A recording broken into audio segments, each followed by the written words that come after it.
Guys, good morning. Welcome back to my new blog. আশা করছি তোমরা সবাই ভালো আছো আর আমিও ভালো আছি। তো নতুন অন্য আরেকটা ব্লগ তোমাদের সাথে এখন আমি শুরু করছি। আর তোমাদের আরেকটা জিনিস দেখাচ্ছি। একটা ফুল আমাদের গাছে হয়েছে প্রথমবার। চলো তোমাদের দেখাচ্ছি ফুলটা। দেখো ফুলটার কালার এত সুন্দর।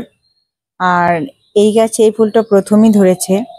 প্রথমে তো আমার বর বলছিল যে এই গাছে নাকি কোনো ফুলই হয় না, শুধুমাত্র প্ল্যান্ট। কিন্তু তারপরে এবার ফুলটা ধরেছে। তো ও নিজেই অবাক হয়ে গেছে। আগেও নাকি এরকম অনেক এই ছোট ছোট কুশি এরকম আসতো, কিন্তু ওগুলোতে কোনো ফুল হয়নি। তো ফার্স্ট টাইম এটা ধরেছে। তো আমরা ভীষণ খুশি। আর ফুলটা দেখতেও অসাধারণ। আর আরেকটা জিনিস দেখাচ্ছি, আরেকটা ফুল গাছ দেখো বাবা কোথায় তুলে রেখেছে। এই দেখো ওপরে, এখানে ওপরে ঝুলিয়ে রেখেছে। অনেকগুলোই ফুল ধরেছে এই গাছটাতে, বেশ ভালো লাগছে এখন দেখতে। তো সকালবেলা আজকে একেবারে ভাত আর চা দুটোই একসাথে বসিয়েছি। আর এদিকে আমি সবজিও কেটে নিয়েছি, একটা নিরামিষ সবজি করব তাই। আর পেঁপে সিদ্ধ দিয়ে দিয়েছি, আজকে আর কিছু বেশি রান্না করব না। ভেলা আমি আবার করলাম,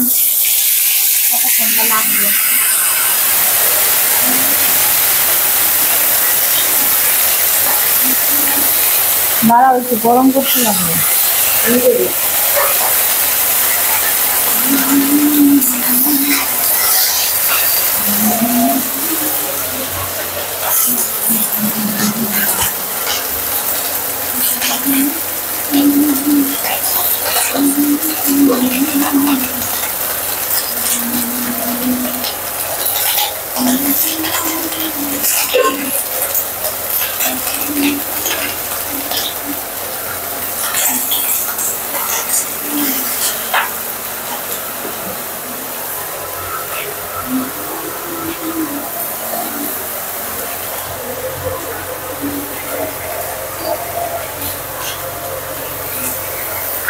হয়তো একটু আগে তোমরা একটা গুনগুন আওয়াজ শুনতে পেরেছো।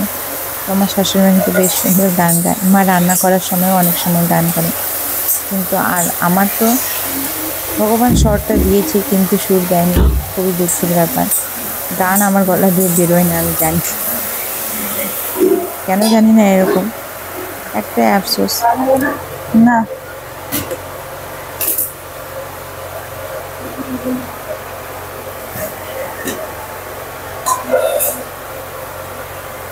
পেঁপে গুলা তো পাকা,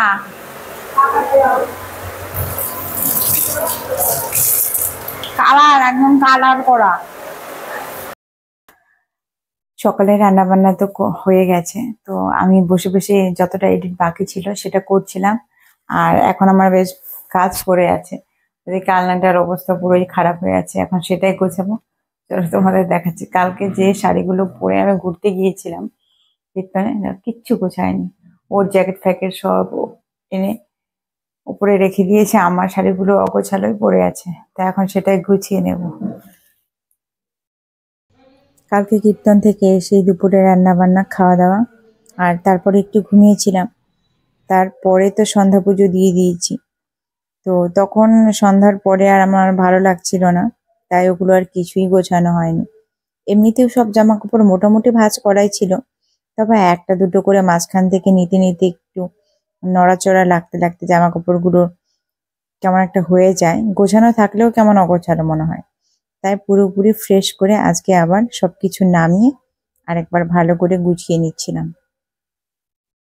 আর এখানে ওর অনেক পুরনো কয়েকটা শার্টও আছে, যেগুলো আমি এখন ভাঁজ করে একেবারে শোকেসে রেখে দেবো। ফাইনালি মোটামুটি গোছানো হয়ে গেছে আমার আলনাটা। আর এই কয়টা শার্ট একদম ভাঁজ করে রেখে দেবো, এগুলো গরমের দিনে পরে। আর এই যে কালকে যে শাড়িগুলো পরে গিয়েছিলাম তার আগের দিনেরও একটা শাড়ি ছিল, এগুলো ধুয়ে দিতে হবে কালকে। তো এখন আমি ছাদে চলে এসেছি, আর একটা জিনিস নিয়ে এসেছি। চলো তোমাদের দেখাচ্ছি। দেখো কতগুলো কুল নিয়ে এসেছে, আর এটা দেখে কিন্তু বেশ লোভ লাগছে। ও বলছে এগুলো শুকিয়ে তারপরে চাটনি বা তরকারি খাওয়া যায়। আমি বলছি শুকোনোর আগে অর্ধেকটা তোমার শেষ হয়ে যাবে। এখন সেটা রোদে দিতে এসেছি। তো এখন রোদে বসে বসে কয়েকটা খেয়েও নিবো, আমি জানি। তো তোমাদের মানে মেয়েদের একটা ইমোশন। আগে জানো তো, সরস্বতী পুজোর আগে ভয়ে ভয়ে কুল খেতাম না, কিন্তু এখন আর অতটা আমি মানি না, খেয়েই নেই। আর এত পাকা পাকা কুলগুলো দেখে আর লোভ সামলাতে পারছি না সত্যি। চলো তোমাদের একটু লোভ লাগিয়ে দিলাম। যারা যারা আমার ব্লগ গুলো দেখছো, আমি জানি তোমাদেরও এখন কুল খেতে ইচ্ছে করবে এই কুলগুলো দেখে। তো আমি দুটো হাতে নিয়ে নিয়েছি, এই দুটো আমি খাবো এখন। আজকে যেমন রোদ্রু উঠেছে তেমন হাওয়াও দিয়েছে। এত রোদ্রু, তবুও ছাদে যেন ঠান্ডা ঠান্ডা ভাব। আমি এখন সোয়েটার পরেই আছি। তো দেখ, খেয়ে নিচ্ছি। তো দুপুরবেলা আজকে দেখো বতুয়া শাক রান্না করব, বতুয়া শাকের পিঠালো, আর এদিকে করবো মাছের ডাল। তো প্রথমে তো ভেবেছিলাম শুধু ডাল করব, কিন্তু ডালে তোমরা কে কে সবজি দিয়ে খেতে ভালোবাসো অবশ্যই বলবে। তো যেহেতু লাউ ছিল আর ওলকপি ছিল, মা বলেছিল তাহলে সবজি দিয়েই করো ডালটা। সবজি দিয়ে ডালের একটা আলাদা টেস্ট হয়, আর খালি ডালের আলাদা টেস্ট। তো বাবাও সবজি খেতে ভালোবাসে। আর এদিকে করবো ফুলকপি ভাজা। দেখো, তো এসেছি একবারে দুপুরের খাবার নিয়ে। এদিকে আমি বসে পড়েছি খেতে, মাও ওখানে চলে এসেছে। দুপুরবেলা আমার এই ঘুমের অভ্যাসটা এতটাই বাজে, আমি জানি বাজে, তবুও কেন জানি না ছাড়তে পারি না। টাইম হলেই চোখ মনে হয় বন্ধ হয়ে আসে। তো এদিকে দেখো, দেখতে দেখতে আলু গাছগুলো এত বড় হয়ে গেছে, আর এদিকে তাকালে বেশ সুন্দর একটা দৃশ্য দেখতে পাওয়া যায়।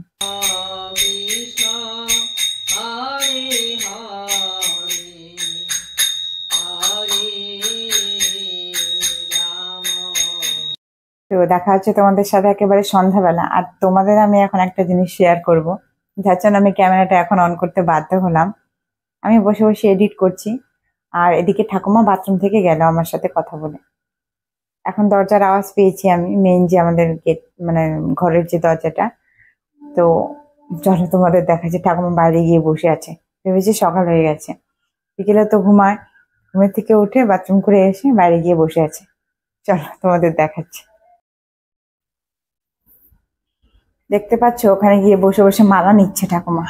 ঠাকুমা, ও ঠাকুমা, ঠাকুমা, এই যে এই পাশে আমি, এই যে আমি। এখানে কি করতেছো তুমি? মালা নিচ্ছ? কি ভাবছো সকাল হয়ে গেছে? রাত্রিবেলা করে তুমি বাইরে কেন আসছো? ঠান্ডা লাগতেছে না? হ্যাঁ, তাহলে তুমি বাইরে কেন আসছো? চলো ঘরে চলো। ঠান্ডাই তো, বাইরে তো ঠান্ডাই লাগবে, ঘরে চলো। ঘরে গিয়ে মানা নাও, যাও যাও যাও। হ্যাঁ, বাইরে আসছি একা একাই।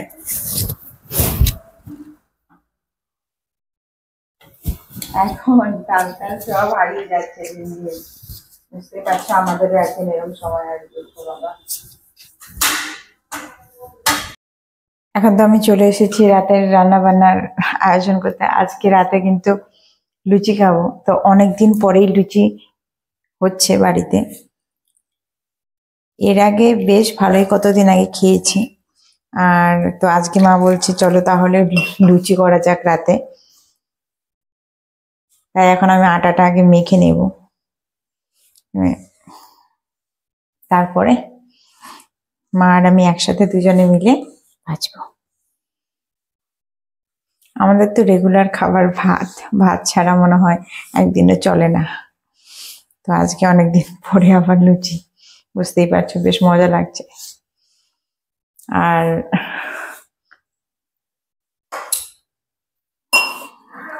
লুচি মাখাতে গিয়ে জল বেশি পড়লেও জ্বালা, আবার কম হলেও বুঝতে পারছি না আমার কি হবে। আস্তে আস্তে এর জন্য জল দিচ্ছি আর মাখাচ্ছি।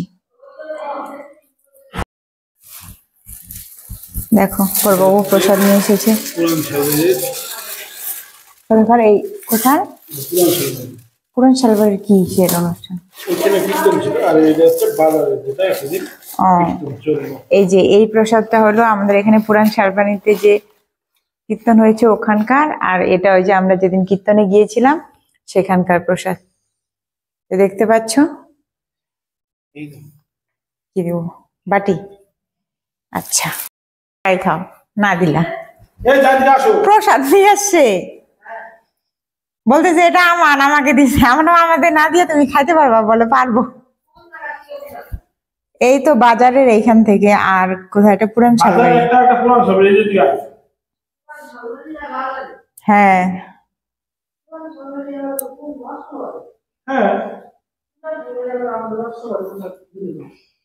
দিল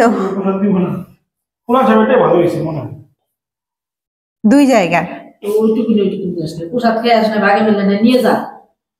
নিবে না। হ্যাঁ সবাই খাবে। আর দেখো এদিকে গরম গরম লুচি ভাজা হয়ে গেছে, তারপরে আমি বসে পড়েছি খেতে। তো আজকের ব্লগটা এখানেই শেষ করছি। তোমরা সবাই ভালো থেকো, সুস্থ থেকো। দেখা হচ্ছে নতুন অন্য কোনো আরেকটা ব্লগে। Good night, by.